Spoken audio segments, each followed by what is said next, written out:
dark, dark tune there was a dark, dark street, and in the dark, dark street there was a dark, dark office. In the dark, dark office there were some dark, dark stairs, and down the dark, dark stairs there was a dark, dark room, and in the dark, dark room was where the worst wrestling tropes go to die.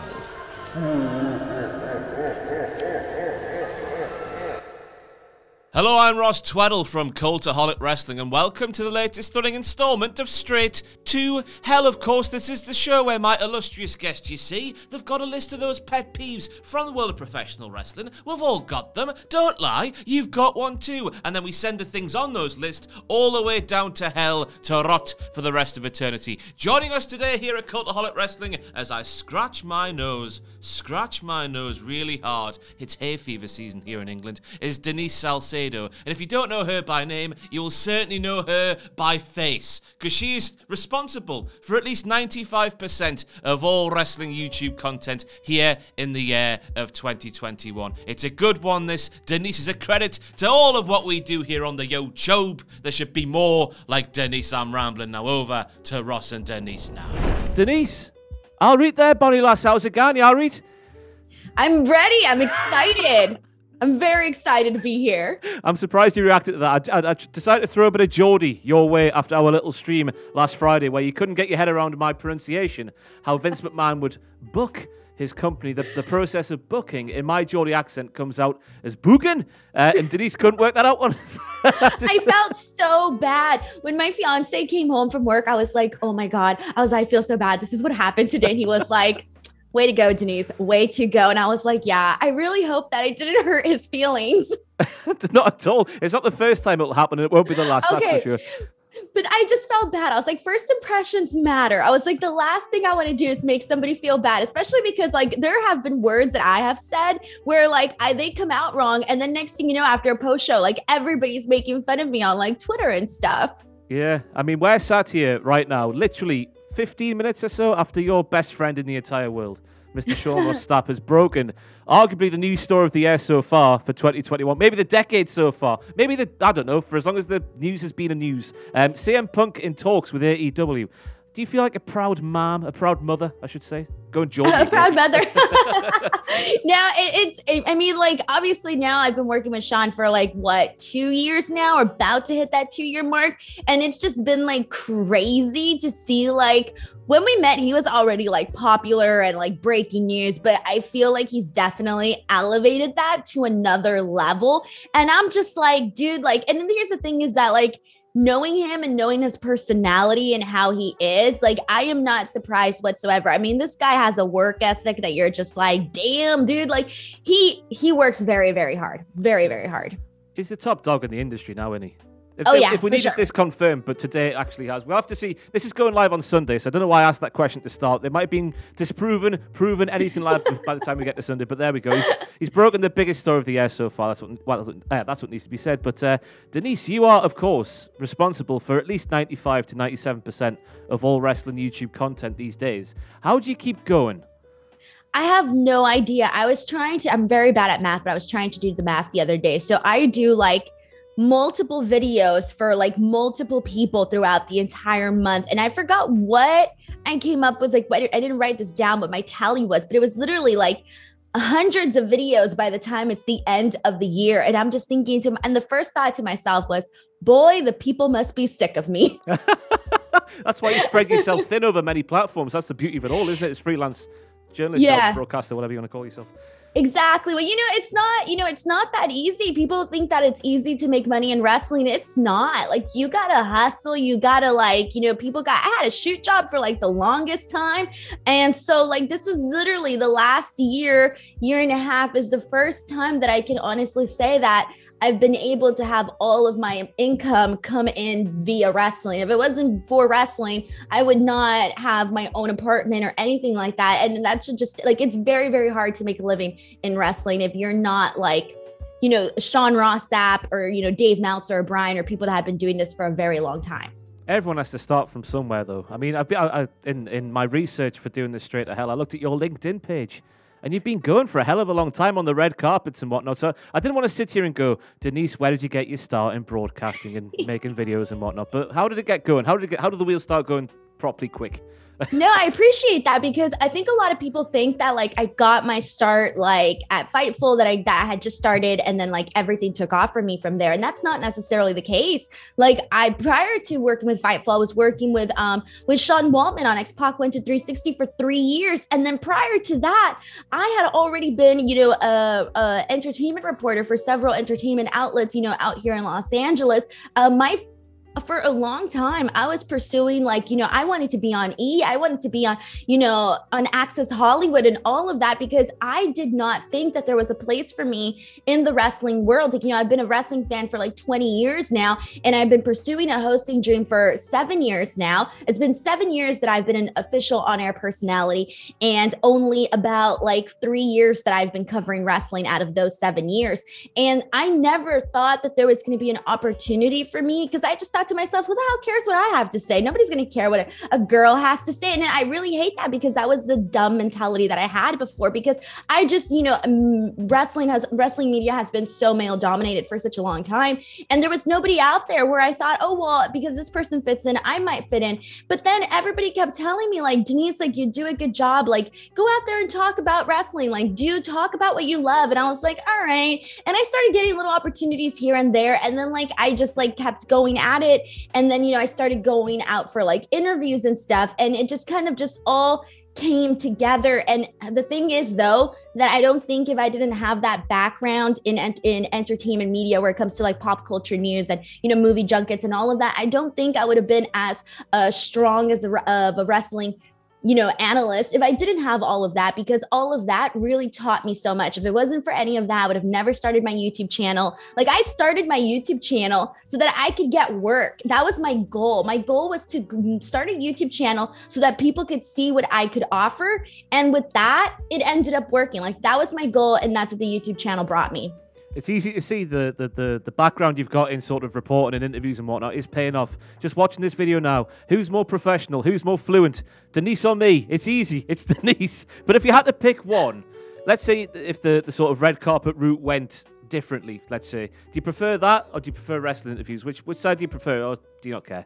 Well, see, I never thought that this stuff, like my goal, honestly, was to go work for WWE. Like that was my goal. And I know a lot of people like, oh, that's the generic goal and all of that. But that really was my goal for a very long time. And so everything that I did was to, you know, try to get to, you know, to work for WWE someday. And then everything else that started happening because of the work that I was putting in, it kind of made me realize that, you know what, maybe my dreams are elsewhere. Like I love hosting my weekly Speak Now pro wrestling shows. Like those bring so much joy to my life because it's just me by myself talking about wrestling. And again, there aren't very many women out there doing that to the level that I'm doing it. And so it's made me very, very proud. And so like before, yeah, my dream was to like go and be, you know, the next, you know, Maria Menounos or, you know, somebody like that, Juliana Rancic, that type of host. But then I realized that's not who I was, that it wasn't me. It wasn't authentically me. And once I actually found like my true passion, I think to myself, man, I was so wrong all of those other years because I was covering all these events. I didn't even care about those people that I was talking to. I was like, do I honestly care? I do not. I was interviewing some big stars and I had zero reaction. And then I go and interview these wrestlers and I'm like, oh my God, I'm so nervous. Like, oh, and you would think it'd be the opposite and it's not. And I'm like, you know, I'm just happy that I feel like I finally found my path. And to be honest, I kicked myself in the head a little bit because I'm like, why didn't I follow this path a lot sooner? And I feel like as we get older, you keep thinking like, oh, if I was only doing this when I was younger, if I had already known this. So now it's like, all right, well, you know what? At least I found it and now I'm heading in that direction. So that makes me very happy. What did you want to do with WWE out of interest? Well, I first thought that I wanted to be like a backstage interviewer. Then I kind of realized, well, there's only a shelf life in that. I was like, there's so many backstage interviewers that, you know, the second they're gone, they're forgotten. I don't want to be that person. And then, you know, obviously Renee Young, who is the person that, you know, brought life and personality to like the broadcasting team. And for me, it was like, okay, well, like, honestly, like on my bucket list goals is still, I would love to host like a pre-show or some sort of show, like whether it be AEW NJPW or WWE. That's still definitely in my bucket list because I feel that I can bring something different to the table that no other female or even some males have brought to the broadcasting team. If I were to be given that opportunity someday. It's such a shame what that role has become because you think back to Mean Gene and everyone who's come since. There's no Coachman maybe still out for a short period of time with The Rock and stuff like that. But apart from that, how they've reduced that role to nothing, as you say, you just forget about them when they've gone, unless they sort of create a niche for themselves like Renee did. And I think Kayla Braxton's doing sort of similar things here today. But unless they do that, it's such a shame how they've reduced that role because it plays a crucial part in the storytelling of wrestling, doesn't it? Exactly. And I'm so happy that you mentioned Kayla Braxton because she was somebody that I was like, oh my God, I want to be like that because she's somebody that, it doesn't matter if she's doing digital stuff or, backstage reporting or, hosting the pre-show. The girl's doing it all, ring announcing, you name it. The girl's doing it all. And like, I've been doing the training for all of that. I've been doing ring announcing. I've been doing MC work. I've been doing, interviews, like so much, everything that you can possibly think of. And then like, I thought, again, I did it all because I thought that, my goal was WWE. And now, like, that's the thing is that when people say that you can make a living in wrestling and not have to be in WWE, it's legit. I didn't believe that before, but it's legit. And I'm like, all right, like, obviously I still have goals and, dreams and wishes. And I hope that those eventually come true. But, we'll see. I just keep working. That's all you really can do. The only thing that you can control is your end of what you're bringing to the table, Yeah, definitely. And I'm going to commit the cardinal sin of gimmick infringement. You see, I've got a lightning round here. Beg my pardon, I'll put my teeth in a second. 10 questions, Denise. You know how this works because this is you do it all the time on your YouTube channel. I have no idea how this works. Please explain the game to me. I am expecting lots of scoops, lots of names, all kinds of stuff like that. No, like pansying away from the answer here. I want big names. I want bombs dropped here, there, and everywhere. So basically, if you weren't doing the wrestling stuff, what would you be doing? I'm starting off soft here, Denise. I'm starting off soft. Okay, realistically or ideally? Both. Okay. Ideally, in my fantasy world, I would either be like a pop star like Taylor Swift, or I'd be like this accomplished actress like Nicole Kidman. Realistically, I probably wouldn't be doing either of those two things. Realistically, I think I would have probably maybe been a writer in a magazine somewhere because I did have my dream. I wanted to replicate, I wanted to be Jennifer Garner. I'm 13 going on 30, work for a magazine. So that was also one of my dreams. And I don't know, I think that's probably what I'd be doing. I can't really, or maybe working in Broadway. I wanted to be on Broadway too. That seems like one hell of a life to live in Broadway. It seems like hell. I went to school for that. I went to school for theater and then I realized I sucked and I was very depressed. So I was like, I'm out of here.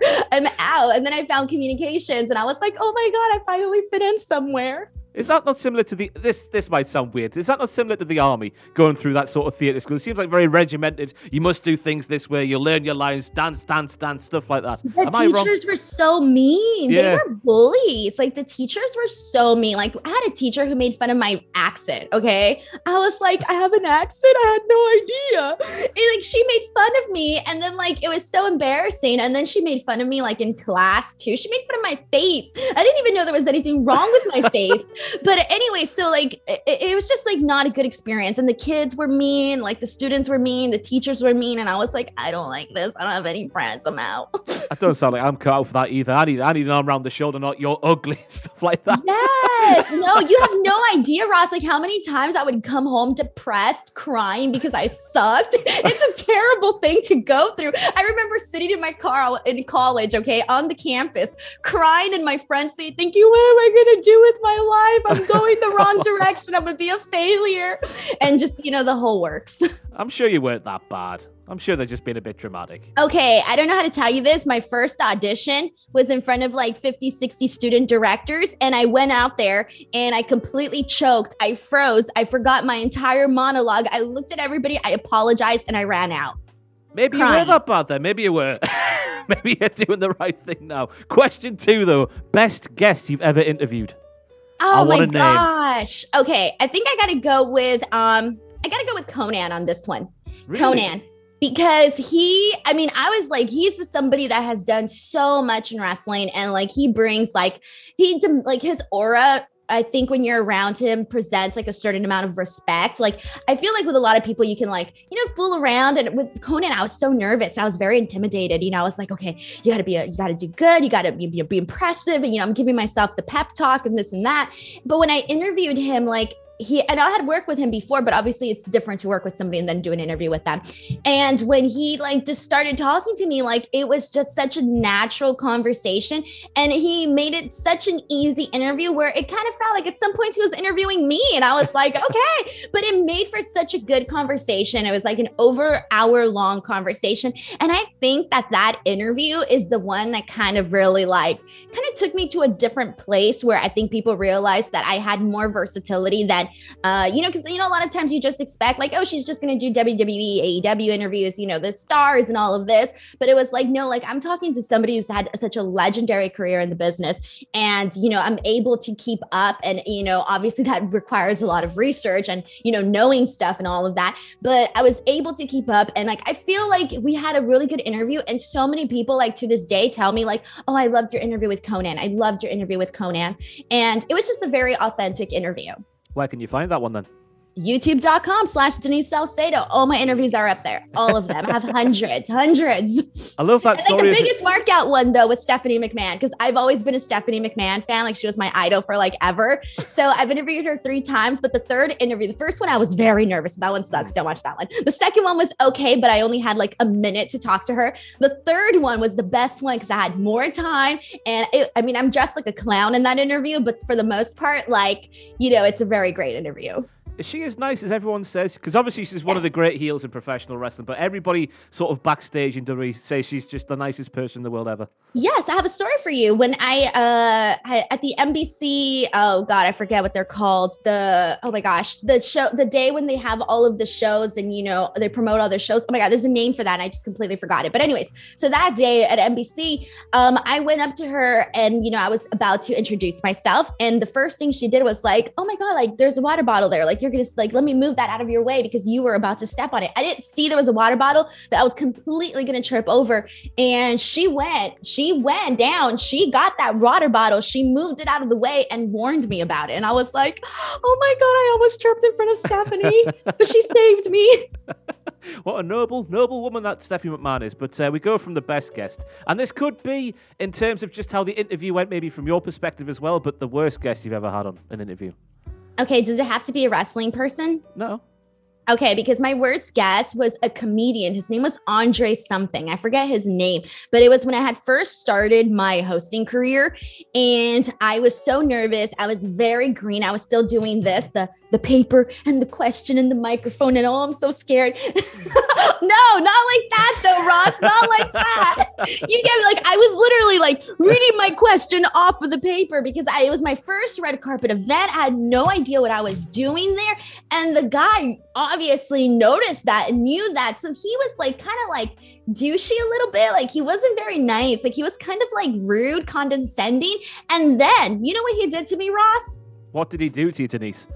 At the end of the interview, he patted me on the head. Oh my God. Like a dog. You bitch. Like a duck.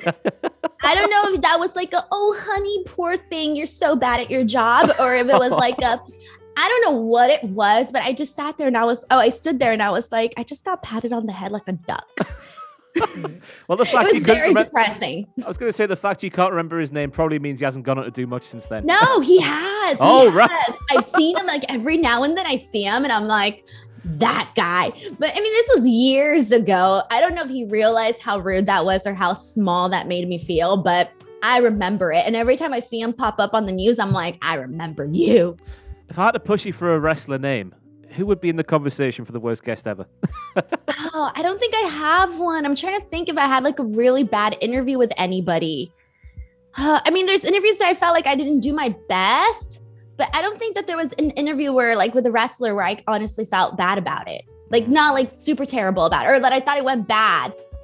That's the worst feeling. I've got a straight to hell with Dave Meltzer, and I was really sort of introverted more so than I am now. Back then, I was just sort of like, "Oh, it's Dave Meltzer," and I was just frozen in fear. It's the worst when that happens. I'm getting better now over Zoom. This barrier that Zoom provides is a godsend for me because I feel more at ease. They're not there. They're not judging me. It's fine. Yeah, no, I get it. Yes, I think people think oh, it's so easy to talk to wrestlers and whatnot, but because you're a fan, you kind of get yourself nervous. I was very nervous heading into my interview with Renee because I was like, oh my God, this girl is essentially the broadcasting goals. Everybody loves her. I love her. She's perfect and all of that, right? And I'm thinking oh my God, this is a job that I want to do is follow along her footsteps. So when you're kind of interviewing somebody that does your job and does it great, you're just okay, I feel a little extra pressure because, I gotta meet up to expectations, or at least hang in there, So I was very nervous for that interview. I was nervous for my Kurt Angle interview because I was a very big fan of Kurt Angle. I was oh, okay, you know what? I have a story for you. I just thought about it right now. My first interview with Triple H and Stephanie. Remember I told you that it was not good because I was very nervous? Mm-hmm.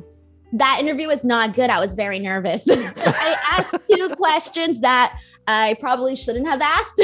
What were they? They were too insider.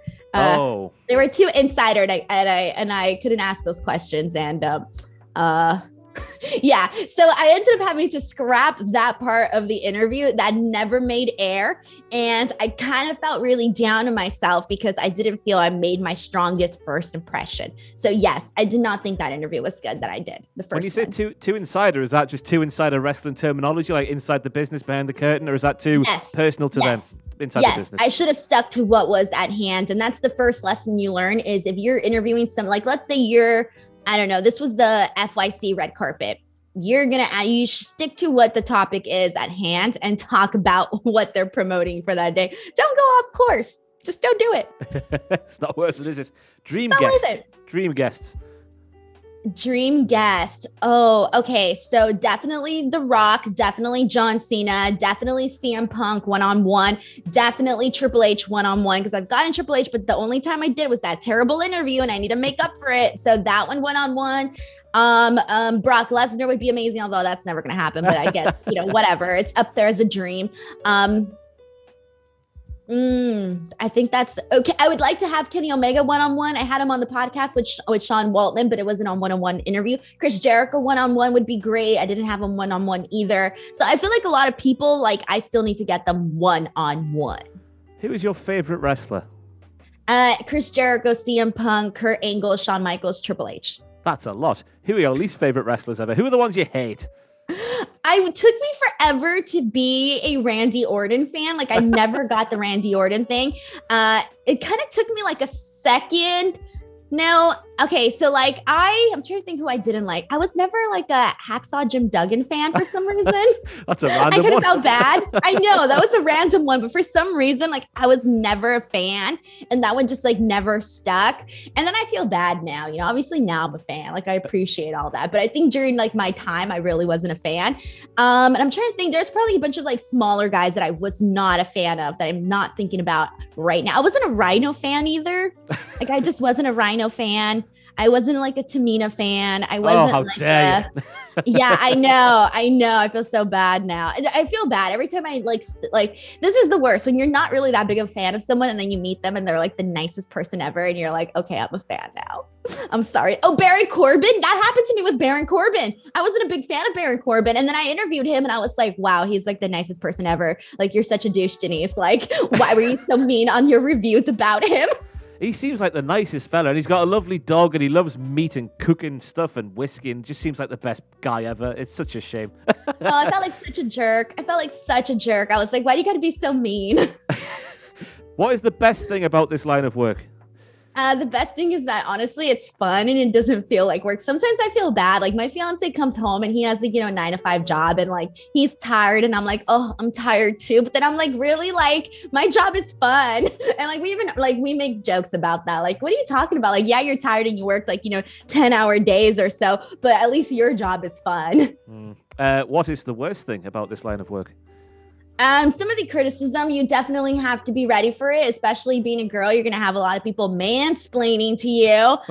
It's kind of irritating. There's always like this whole like, oh, she doesn't really know anything. She just started watching a year ago sort of thing. Oh, she's a WWE show, or oh, she's an AEW show. She's on someone's payroll, or get out of the business, go back to the kitchen. Believe it or not, those comments still exist. Or, like, especially like the YouTube comments, like every channel that I'm on for the first time, it's just like a bunch of like hatred. Like I had people like, I remember when I was on Wrestle Talk, there's people leaving me comments like, oh, like you guys are just trying to be left. You're just trying to be on the left side of, democracy because you guys got yourself a Latina and a girl. And then when I was like on the X-Pac One's 360 podcast, I got a comment from somebody that was like, go home, you illegal. And I was like, what? I was born here in the United States. I was like, I went to school here. I graduated here. And it's just like, but it's so sometimes like those comments and like finding like very inappropriate things about yourself isn't always all that pretty. So I would say that would probably be the worst thing about this job. They need to bring in some sort of like proper verification process for all social media. Like you have your driver's license attached to it, something like that. Because some of the stuff people try and get away with is just absolutely scandalous. Ross, so here's an exclusive. I found this thread about me accidentally online while I was trying to find a picture of myself. Because sometimes I'll just like put in the picture because I remember like it's there because I'm too lazy to go through my gallery. There was a thread of people literally just breaking down what I looked like, what I eat, and how essentially it's like not what they like or something. It was just so crazy, like breaking down every single little inch of my body, like including my ribs, Ross. There was an argument about my ribs online. I don't even know what to say. The sad thing is as well, they'll look like me. They shouldn't be outdoors, quite frankly, and they're sat there chastising other people. That's what I mean. It's horrible. We know this, don't we, about social media? And finally, number 9. We've been going for ages on this lightning round. One story, we've already heard about the Stephanie McMahon and Triple H story. One story from a press junket that maybe the cameras didn't pick up. I've got written down here, salacious question mark? Oh, I did have an off-camera conversation with Renee when WrestleMania 37 was supposed to be in SoFi Stadium in Los Angeles. I was so nervous, but that was the first time I had ever met her. So I went up to her and I was like, hi. And she was like, hi. And then we had a whole conversation about Taylor Swift, and it was great. So that was really, really fun. And it was like at least like a 5-minute or so conversation where we were just talking about like the documentary and stuff like that. So that was a very cool off-air moment. Obviously, I've had so many with X-Pac because I worked with him for 3 years. My favorite is like I gave him a couple of rides one time, and I made sure to put Taylor Swift on the radio. I was like, yeah. I thought you said you were going to put Uncle Cracker on there, the old X Factor theme from back in the day. Yeah, definitely not. But I guess those are some off-air fun moments that I can think of. And finally, on the lightning round, which has taken upwards of half an hour, it feels like at this point, if you could go back in time and change one thing about your career so far, your life so far, anything, what would it be, if there is any? I would have started my YouTube channel way earlier. And I would have done 2 separate channels instead of putting everything together in one channel. I kind of screwed myself on that, but what can you do? There's time. Get it done. I know, but it's this whole complicated thing, Ross. I can't explain it. I've had a dilemma.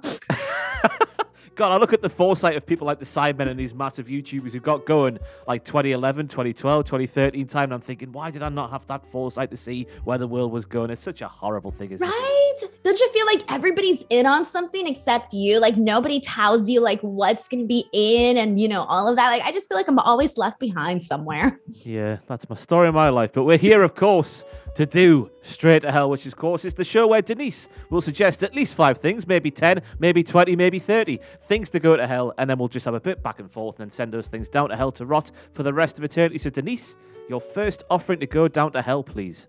I wrote these down. I was like, I got to write these down. It's nice to see someone prepared. It's nice to see someone prepared. So many times I'm like, have you got your 5 things now, guest? And they're like, no, let me quickly scribble them down.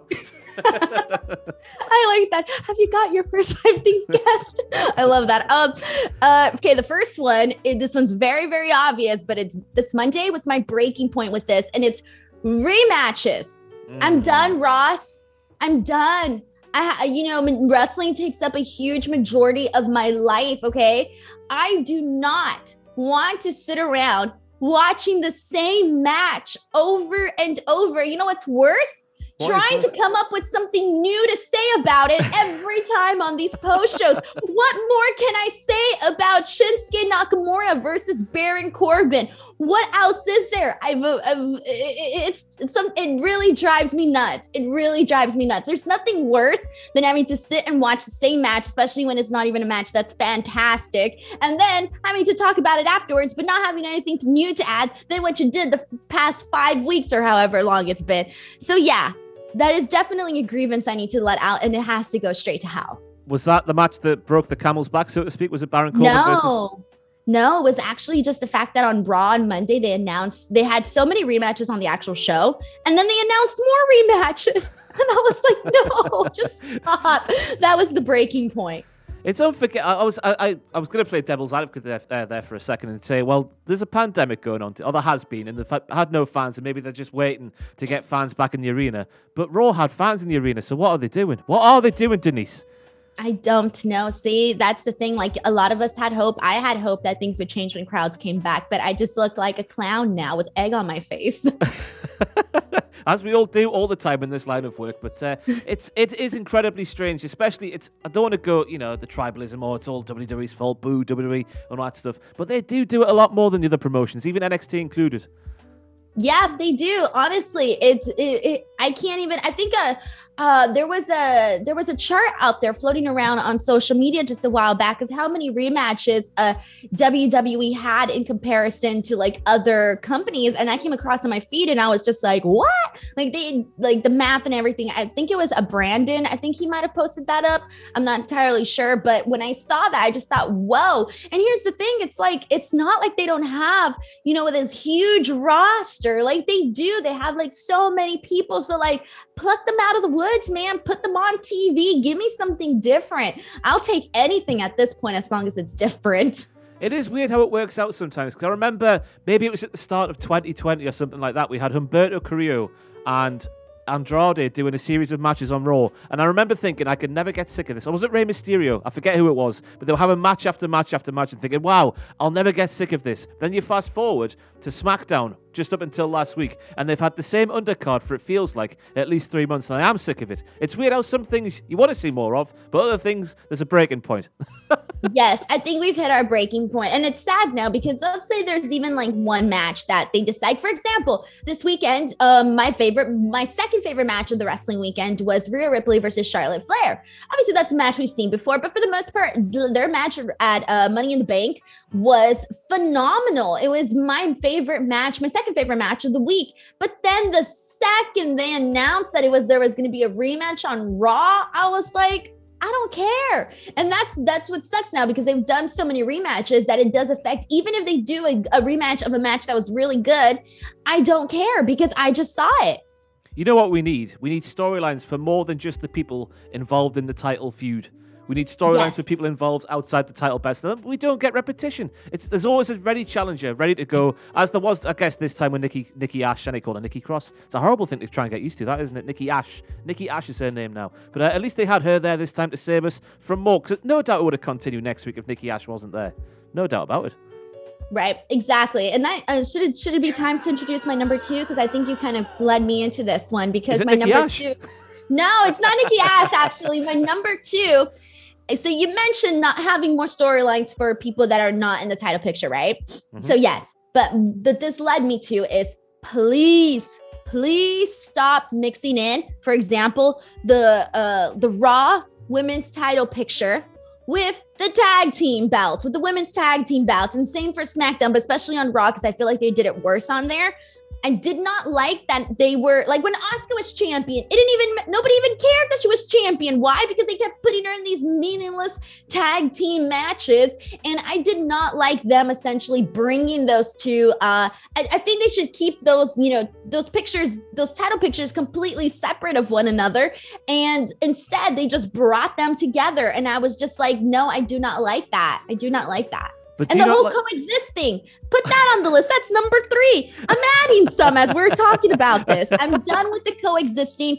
It really bumps me out that you have to like have these coexisting matches. Like I was looking because, you know, as of late, Karrion Kross has been a topic. I was looking at his like match list since it's been on NXT. He lost 1 match out of 18 matches. And it was a tag team match when he was teaming with Finn Balor for the tag team titles, just so that they could claim, can they coexist crap. And then he ended up losing. I'm like, you guys really felt the need to ruin his 18, like his winning streak that he's had on NXT with that 1 tag team match. They didn't have to do that match. But anyways, that just adds to the whole can they coexist thing. That could go straight to hell too.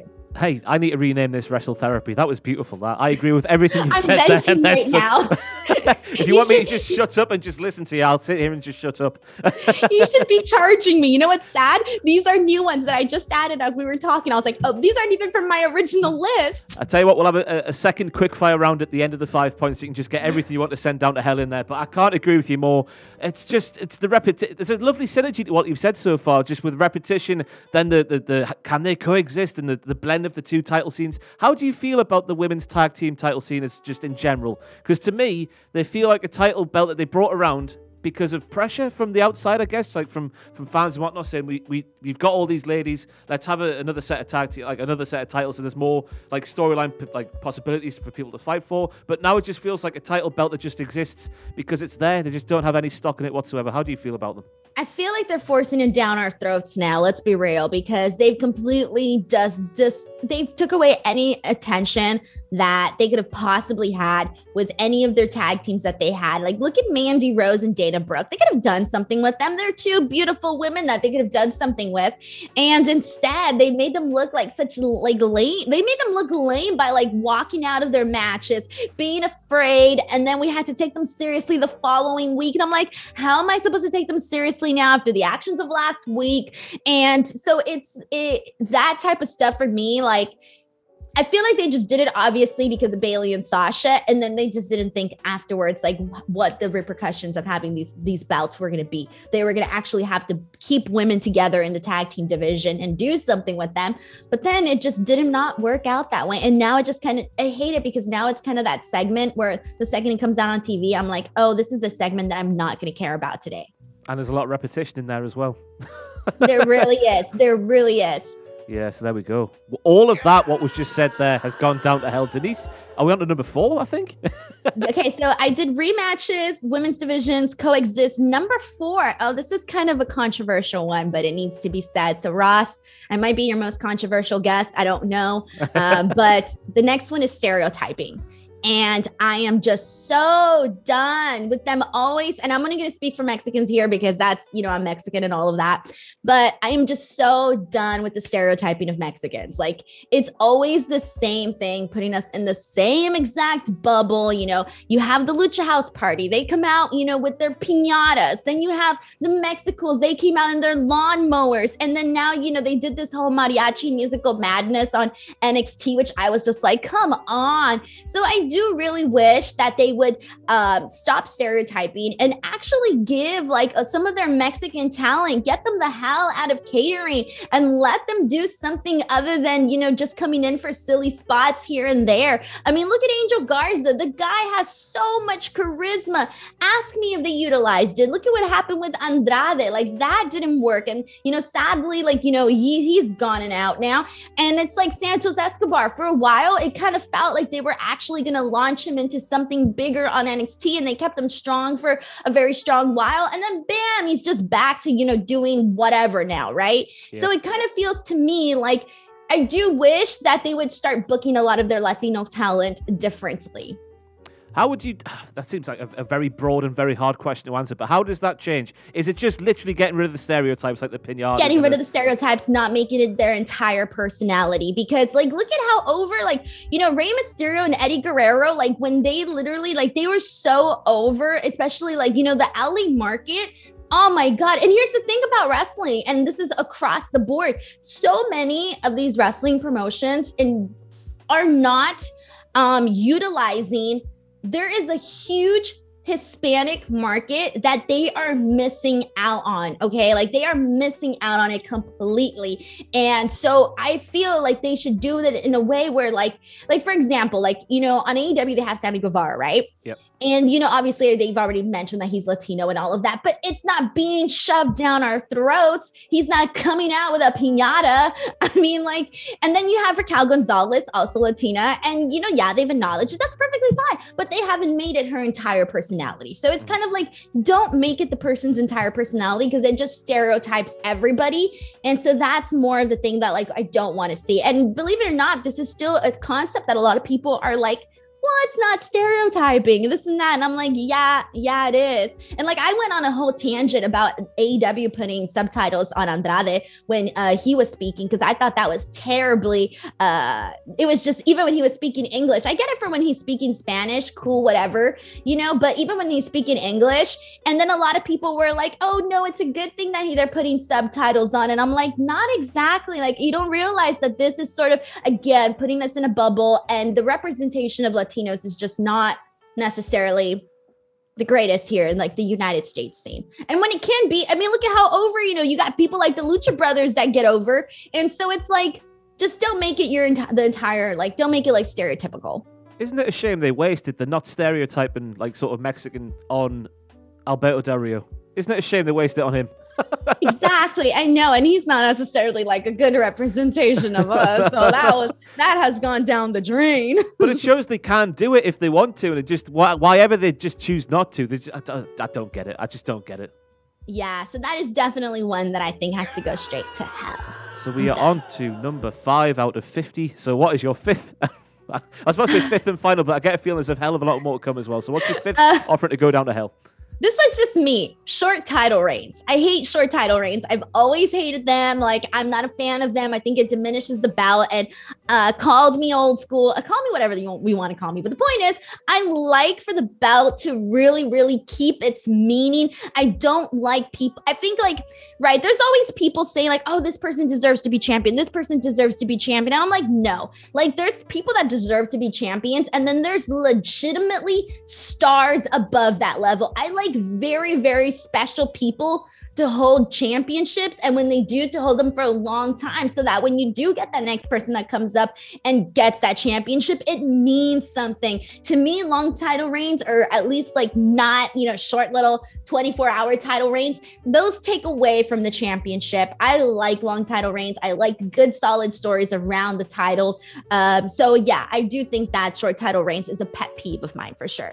It is weird how we maybe would have been sat here a couple of years ago speaking about Roman Reigns and the potential for him holding the Universal title, thinking, oh no, not more of this. But now, I want him to hold that belt for many years, at least 2, so that when, as you say, the guy comes along to beat him, it'll be one hell of a monumental moment. Just like, I guess, Kenny Omega and Hangman. There's a small part of me as well that wants them just to hold on past All Out. Maybe have Kenny beat Hangman, as heartbreaking it would be, to eventually get around the corner and then Hangman take him down. Because the longer the champion holds it, as you say, the more monumental the victory. I wish it would happen more as well. I get you. I feel you exactly. Like, exactly. I feel the exact same way. Unless it's Charlotte Flair. Are you not a Charlotte Flair fan? No, as I was saying, just make. I'm a massive fan of Charlotte Flair. I think she's one of the best best wrestlers in the world. Full stop. It's just the way they book her. The way they use her on the TV shows.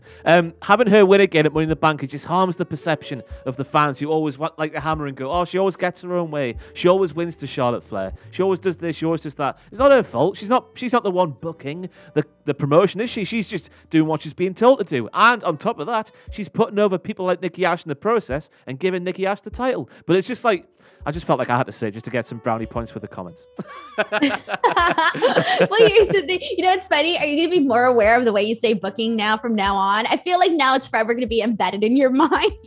Do you struggle with Pac? Because I'm from the same neck of the woods that Pac is in AEW. Oh, with Pac? Yeah. Pac. Pac. How do you say it? Pac. Yeah, I say Pac. Or do I? No, I say Pac. No, I say Pac. So, sometimes when you overthink things, you're like, wait, what do I say? But in natural conversation, I say Pac. But there's someone that I struggle with, but I forget who. You know who I took forever? I had to literally practice saying his name. Timothy Thatcher. I couldn't say Timothy. I had to practice so much to say it because I would say Timothy. Like I couldn't get the Timothy. I had to practice saying Timothy. We all have to practice it. I'm not going to sit here and have a go at you for anything you say because I can't speak English to begin with. But do you struggle with Pac and listen to his promos and stuff like that? Because he puts on a weird accent like he's an old-fashioned pirate in my mind. Because if he spoke like he actually speaks in real life, no one in America, I mean no one, would understand a word he was saying. He's like, I read there, buddy lad. I'm gonna smash your face in and like break your nose and stuff. Do you understand any of that? He would feel like that. I feel like for the most part, like when he's out there cutting a promo, I understand what he's saying. I mean, maybe there's like a couple word or two, but I know what he meant. I just need to start speaking like an old. He sounds like an old-fashioned pirate to me. So I'd be like, hey man, buddy, how's it going? Just like imagine with a jug of rum or something in his hands. Where are we going with this? Long title reigns. We need more long title reigns. That's what we need. Short ones can go to hell. So Denise, I guess we've come to the end. That stereotype point is just sitting in the back of my mind because you just think any sort of human being anywhere, the stereotype is done in WWE more places than others. I'm just thinking, from my point of view, a fat, goofy man. We can't ever be badasses as fat, goofy men. We have to be both fat and goofy and laughed at. So there's another one. Otis was insulting. Kind of, right? But also very endearing. Goofy. Very endearing as well. We're sort of turning the tide now with Otis, but to a lesser extent of your example. But I just it makes you wonder. Just no matter who you are, stereotypes in wrestling just exist, don't they? I've just been thinking about that. Yes, they do. They do. They really do. They do. But do you want to do a lightning round? I feel like this is going to be a hot topic, like on that comment section on the YouTube channel. I can sense it already. Yeah. Just, unless you are the subject of the stereotype and just don't say anything because you won't understand. That's the sort of thing, isn't it? I don't know. Yeah. I don't know. Am I going to be too controversial for Cultaholic now? Absolutely not. It's been fine so far. I agree with everything you said. Okay. All right. I'm just afraid I didn't want to come on here and to be too aggressive. Be as aggressive as you like. In fact, don't swear. I was about to say swear. Don't swear. YouTube algorithm will hate that. It'll hate that. I was going to say, I did say a couple of swear words, but I don't know if they're swear words. They count. What did they begin with? I said jerk, and then I said douche. That's fine. They're completely fine. You just can't say S, F, and C. The big old dirty C. You just can't say that. Oh, okay, cool. I didn't say any of those. And a few, the urination, but begin with a P. That's another one that's being crept in there as well that we're finding. They don't like that one either. Yeah, so keep that one out your mouth, I guess. That's what I'm saying. Yeah. Are we going for a lightning round, Denise? Yeah, let's do it. Are we going to just reel off what you've got written down on your sheet, which you didn't say there in the 5 points? Yeah, sure. Well, I think I only had 2 more. Oh, we'll just read them out then. Why not?